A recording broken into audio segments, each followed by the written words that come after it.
All right, guys, welcome back. So today we are going to start some trigonometry. Trigonometry.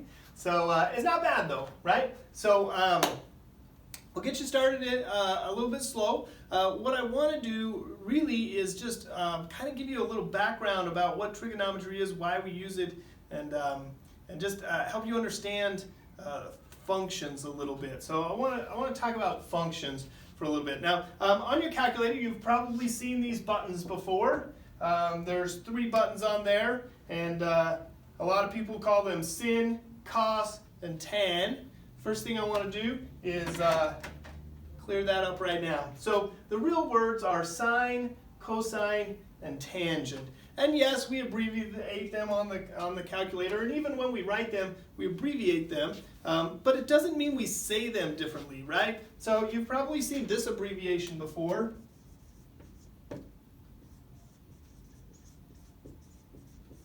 Right? This abbreviation, Mr., MR, right? We don't say mer comfort, right? When we write the abbreviation, we don't sound out the abbreviation and say it that way, mer comfort. We say Mr. Even though it says MR, we know it stands for Mr., and so we say Mr. Comfort. And that's the same thing here. We don't call it sin, right? It's sine. And so even though we have an abbreviation, sin, we don't say it's sin, we say sine. When you say sin, you sound silly, right? Cosine, not cos, cosine, right? Just like Mr.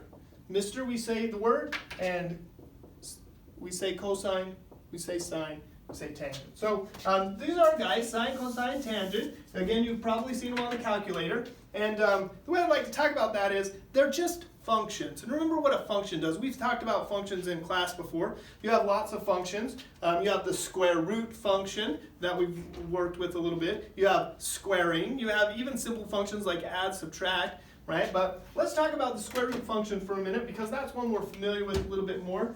We've talked about it in class a little bit, right? So when I have a function, and when we talked about functions, we talked about how a function is just, if I use the word function in everyday life, like the TV is functioning, that means it's working, it's doing its job, it's doing what it's supposed to do, right? If the toaster is functioning, it's making toast, it's doing what it's supposed to do, right? So when I have something that's functioning, it's doing something. Right? And I always put something in, and there's an input, and it does something to the input, and then it spits something out, right? So my TV, I put in electricity, it does its magic in there, I don't really know what it's doing, but it puts out a picture, and I love it, right? So put in electricity, I get out a picture. Sometimes you know what's going on inside there, sometimes you don't, right? Like my toaster, I kind of understand that one. I put in bread, I get out toast. I know what's going on in there. There's the heating elements, the heat up, and makes the bread hard, and it spits it out. So I kind of know. Sometimes, again, like with my TV, I don't know. And that's the same thing with math functions. Sometimes you really understand the function, and you can even do it yourself because you understand it and you know it. Now, sometimes we don't exactly understand the function, but it's cool. Whatever. It's like the TV. I know what I put in. I know what I get out. I'll let the calculator do its work and do the function, and then I know what to expect out, and I know what to put in, right? And that's an important thing with functions. You got to know what to put in, and then you need to know what you're going to get out, right? With my toaster, I put in toast, I get out toast. If I put in tomato soup, it doesn't work, right? There's some things that I can't put in because I won't get out what I want to get out, right? With my TV, I can't put a Pop-Tart into my TV, right? That's just not going to work. I'm not going to get a picture out there. I need to put in electricity, electrical signals, and I get out a picture, right? So it's important to know what you put into a function and what you get out. And sometimes you know what the function does, and sometimes you don't, right? Well, sine, cosine, tangent, when you used your calculator there, it's going to do some math magic there, and it's going to spit something out to you, but you need to know what it is that you can put in and what you put out. So here's the deal. When you put in a number in and you do the sine function, what you're putting in are angles. You put in an angle, right? That's like my toaster, right? I put in bread, I get out toast. For sine, you put in an angle, and what are you going to get out? Well, this is what's cool. This is what you get out. You get out a ratio of the sides of a triangle. So sine, cosine, tangent stuff, they work with triangles. And here's the deal. Triangles have angles, right? And so you can do a trig function on one of the angles, and what it's going to do is it's going to spit out a ratio of two sides. What's a ratio? Remember, ratio is two numbers that we compare using division, right? A fraction, right? One number divided by the other. And so when I put an angle into the sine function, what it does is it spits out the side that's opposite of the angle divided by the hypotenuse. And so that's what I put in, that's what it spits out, right? Functions. You put something in, you get something out. So in this case, I'm going to put in an angle, and it's going to spit out the opposite side of that angle divided by the hypotenuse. So let's talk about that, right? Opposite, hypotenuse, adjacent. You see some other things here, right? So when I have a triangle like this, let's say I'm going to talk about this angle, C. So that's my angle that I'm talking about right now. The side that is opposite of that is the side that's across from that. In this case, this side right here. Hypotenuse, we mentioned that word when we were doing the Pythagorean theorem. The hypotenuse is the side that is across from the right angle. Always, always, always, right? So here's my right angle. Across from that, hypotenuse. That's this side. And adjacent is the other thing that we're talking about, and adjacent means next to, right? So the side that's next to this angle right here. In this case, I'm talking about angle C, so the side that's next to angle C would be this side right here. Now this side is also next to C. It kind of touches C, but he's already the hypotenuse, right? That one's always a hypotenuse, across from the right angle, always a hypotenuse. So the only guy left, this guy is adjacent. Right? And so if I am going to do, if I have a number like 30 degrees or 45 degrees or whatever C might be, if I have a number for that angle in degrees, I can put that into the sine function, and what it's going to spit out is the opposite side divided by the hypotenuse. That's what it spits out.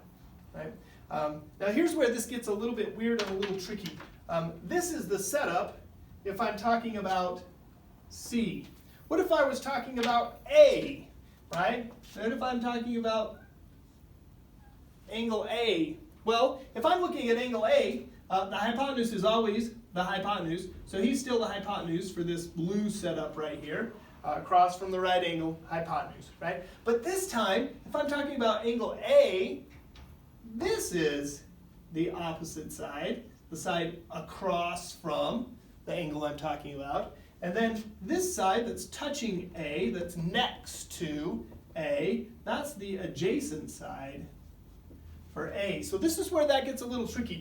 First you have to decide which angle you're talking about, and then you can decide which side is opposite and which side is adjacent. Now remember, the hypotenuse is always the hypotenuse, doesn't matter which angle you're looking at, hypotenuse is always across from the right angle, but opposite and adjacent kind of change, right? So again, our trig functions, what we put in and what we put out. We put in angles. We pick an angle and we put it into our trig function, and when it spits that out, it's giving me two of the sides being divided. Well, that comes in handy sometimes, because if I'm missing one of those sides, I can set up an equation to solve for that missing side, which is pretty cool. And sometimes if I'm missing an angle, then I can put in some numbers for the sides and I can solve for the angle. So the trig functions allow us to solve for missing parts of triangles, which is pretty cool. So one last thing here, you'll notice this symbol right here. This guy is kind of weird. It's a Greek letter. It's called theta, Th, theta, right? And it's one that we commonly use for angles. Now I can go ahead and just write this, the sine of A or C, like that. And that's fine because we label them A, B, and C quite often. But sometimes, again, we'll use this little theta variable. It's just a variable. It's just another way to write the angle. And in this case, I used theta when I was talking about sine, cosine, and tangent generally, and rather than specifically about A, B, or C. So it's kind of our general term for angles, for missing angles. We could use it for anything, but typically in math, you're going to see it associated with angles. So theta, right? So that's kind of an introduction to trig and functions, right? These are trig functions. They're special functions on your calculator, and they do something. Just like the square root, when I put in things to the square root, you know what happens, right? I put in 25, and it spits out 5. And you probably basically understand what it's doing, but the key is, what do you put in, what do you put out? In this case, can I put in negative numbers? No way. Square root doesn't accept negative numbers. That's like my toaster not accepting tomato soup, right? I can put some things in, some things I can't. It's important to know what to put in, right? I can put in positive numbers here. They don't even have to be nice numbers. I can put in 7. I still get out a number. I don't know what it is. Probably somewhere between 2 and 3, right? I can make a good guess. But in this case, I'm going to need to use my calculator, and it's going to do some magic in there. I basically understand I need a number times itself to give me 7. I just don't know how to quite get that, and so I use my calculator. And that's okay. And that's what's going to happen with sine, cosine, and tangent. You're not going to exactly know how they come up with this. Your calculator is going to do a little math magic, but it's important to know what to put in. Put in an angle, and it spits out 2 sides being divided. And that's really cool, because that allows us to solve for some missing parts. So today you're going to practice just a little bit setting up some of these what we call trig ratios. We're going to set up some proportional parts using our trig functions, and it's getting an equation. It's going to be cool. Should be pretty easy. I'm going to show you an example here in just a second. So let's get that set up. All right, so to get started out, we're just going to have you set up a few equations here using our trig functions. And so I've got a triangle here set up, and these are the things I'm going to ask you. I want you to tell me what the sine of A equals. Well, remember, A represents an angle. This angle specifically right here. And again, if I was going to do this function, I would put in an angle into my calculator. So I just don't know what it is. Could be 30 degrees, could be 45 degrees, could be 72, who knows. But I would put that number in. And what would it spit out when I put that number in? Well, remember, when I do the sine function, it spits out the opposite side divided by the hypotenuse. So let's see, the opposite side of A, right, I'm interested in A. So across from A, opposite of A is 8, and then divided by the hypotenuse is 10, right? Should have pointed that out earlier. The hypotenuse is always across from the right angle. That is the hypotenuse. So when I put in this angle, I don't know what it is, but when I do that, what's it going to spit out? It's going to spit out 8 divided by 10, right? 8 divided by 10. And you could go ahead and you could actually calculate that on your calculator. It's a decimal, 0.8, right? 8 divided by 10, 0.8. But usually we're fine with you just leaving the fraction as it is, right? And so that's what you're going to do on your assignments today. Basically, you're going to have a triangle. You're going to be asked to find the sine or the cosine or the tangent of some angle, and you're going to write the ratio of the sides, the 2 sides that are being divided, right? You're just practicing using these right here. So let's try another one. The sine of C. This time I'm interested in C. So in fact, I'm going to use a different color for that, because C, being a different angle, has a different opposite. In this case, opposite of C is this guy. The hypotenuse is still the same for C. And remember, I use these guys up here to know which sides I'm interested in. When I'm dealing with sine, it's always going to spit out the opposite and hypotenuse. So those are the 2 sides I care about, right? So the opposite side, 6, is going to be divided by the hypotenuse, 10. So 6 divided by 10. The sine of C, whatever C is, whatever that angle is, maybe it's 32 degrees, whatever. When I put that in though and hit the sine button on my calculator, it's going to spit out 0.6. 6 divided by 10, right? Let's try this one, the cosine of A. Let's see, A is back up here. What do I need when I'm dealing with cosine? Well, cosine, it's going to spit out the adjacent divided by the hypotenuse, so I need the adjacent side and hypotenuse for A. So I come up here to A. Hypotenuse is still 10, I know that, but adjacent side of A, adjacent is next to, that's this one. Remember, 6 was opposite of C, but it's next to A. So 6 is adjacent to A. So cosine, adjacent over hypotenuse, 6 over 10. All right, I got one last one to do here.